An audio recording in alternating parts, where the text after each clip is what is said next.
Hello, Hi, how are you? I'm fine, thank you. How are you?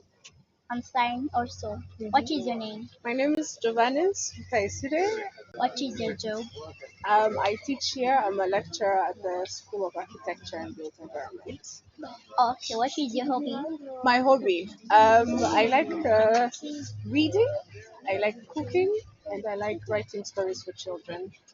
How do you see the students of primary?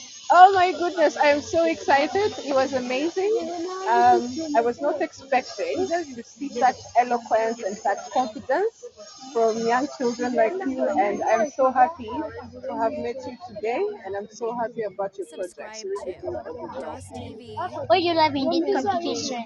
What do I love in this competition? Am I allowed to say you guys? You were so amazing. I was so happy to see, especially you. I really like your confidence, and I like your creativity. I like all the projects.